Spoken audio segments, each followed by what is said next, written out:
I know. What were we thinking taking the show on the road with gas prices this high? And no one says it's going to get any better in the long run. So what's in the works to deal with the eventual end of fossil fuels? Craig Miller reports.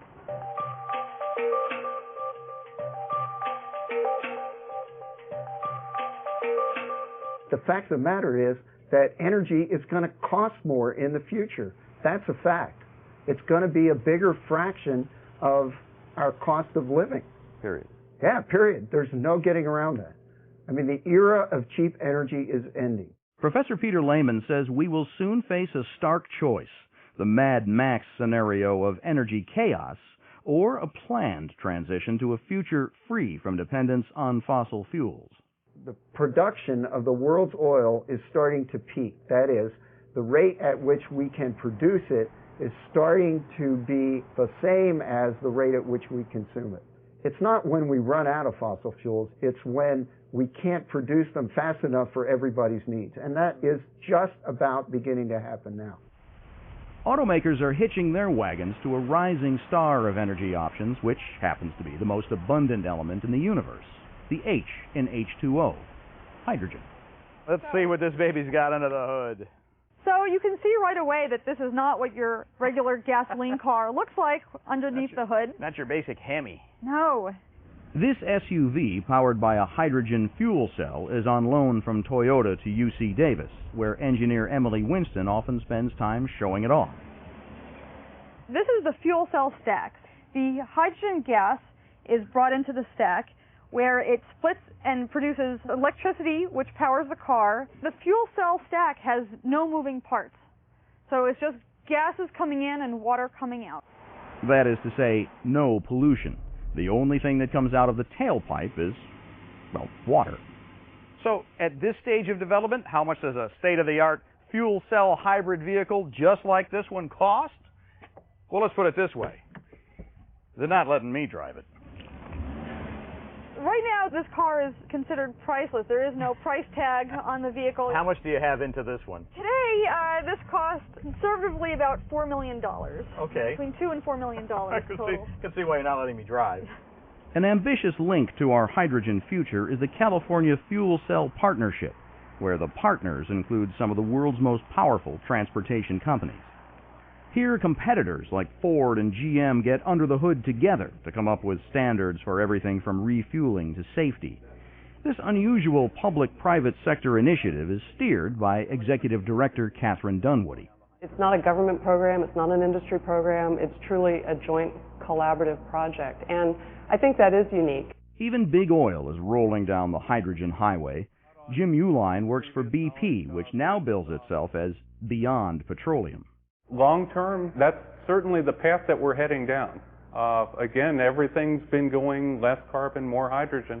The ultimate end of that path is hydrogen. If Californians are looking for the next Silicon Valley, some suggest it may be found along the hydrogen highway. There's already a plan on the governor's desk for a network of hydrogen fueling stations so that most Californians are within 5 miles of one, and to make it happen within 15 years. In late May, the governor's cabinet secretary announced a somewhat scaled-down version of the plan, 100 hydrogen fueling stations and 2,000 vehicles statewide by 2010. Government has stepped up at all levels to make sure that this dream becomes a reality. How long do you think before I'm going to be able to go down to the dealer and pick one of these up for 25 or 30K? Okay. Well, I would say at least 5 years, if not longer.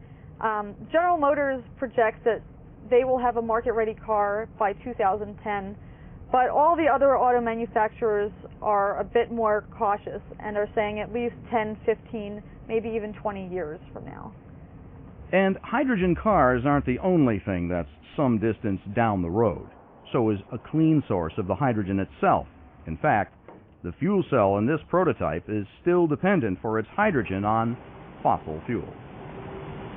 This is hydrogen, and what a lot of us just don't get about it is that it's not like oil or gas, and that it's not a source of energy. It's probably better described as a carrier of energy. And in that sense, it's really more like electricity. For some perspective, we traveled, using gasoline, to the far northern California coast. In his small lab at Humboldt State University, Peter Lehman's been working on a way to make hydrogen without using coal or natural gas. In and of itself, hydrogen is not going to solve our energy crisis. It's not going to bail us out. It takes energy to make hydrogen. It's a way to transport energy from one place to another. It's a way to store energy, and it's a very clean fuel in the sense that you can make electricity or make motive power out of hydrogen and produce no pollution. You can make hydrogen out of any number of primary energy sources. The thing is, that means that not all hydrogen is created equal. For instance, you can use fossil fuels to get the job done, but then really all you're doing is transferring the pollution problem from the tailpipe upstream to the manufacturing process. No, the real key to energy independence will be to make hydrogen from renewable sources, the sun, the wind, or maybe something we haven't even thought of yet. Peter Lehman has already shown that it can be done. He's made a self-sustaining system using solar energy, not only to aerate the aquarium tanks at the university's Marine Research Center, but also to make hydrogen for a fuel cell at the same time. In terms of being part of a renewable energy future, renewable energy is intermittent. So the sun doesn't always shine, the wind doesn't always blow, and we need a way to store energy when it's available for times when it's not. And hydrogen is a very good way to do that. This is a solar hydrogen fuel cell energy system.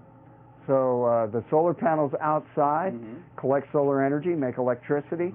Whenever the sun is shining, the solar panels run the air compressor by themselves, but at the same time they're making hydrogen. You can see the bubbles in the background. Hydrogen is being made, and the hydrogen is stored.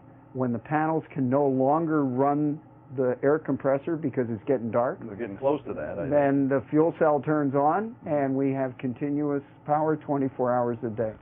The offspring of this particular marriage of solar and hydrogen technology are healthy specimens at the research center. What we're doing is producing electricity which powers the air compressor that provides the bubbles that makes happy fish. Anything that uses electricity could be powered by this system. And researchers are hard at work on even more remarkable ways of producing hydrogen, according to physicist Dan Kamen at UC Berkeley's School of Public Policy. I actually think that some of the biological sources are going to be the way we're going to get it, meaning you can extract it from crops you grow, or actually from the waste from crops, or from landfills. And the other source is that we could generate bacteria that basically breathe out hydrogen. And that's one that is right now going on in the laboratory at small scale, but I think is likely to be a huge winner long term because you could do it absolutely dirt cheap. What we imagine is that we'll have lots of renewable energy installations, solar, wind, and hydropower, and to the extent that we need to, we will make hydrogen and transport it where we need to have it. But Lehman says that whatever approach we choose, avoiding the Mad Max scenario will take an enormous commitment, both political and financial. Let's use the interstate highway system as an example. There's a project which was very large in scope, took 40 or 50 years to complete, took a lot of money, and we did it. Well, that kind of commitment is what we're going to need. We're going to need a 40 or 50-year commitment. We're going to need a lot of money, but it's not going to bankrupt us. In fact, it'll make us financially more secure in the future. To find out more about the alternative energy research of Peter Lehman and Humboldt State, just visit the website on the screen. Or to find out more about UC Davis's work on hydrogen cars, please visit its.ucdavis.edu.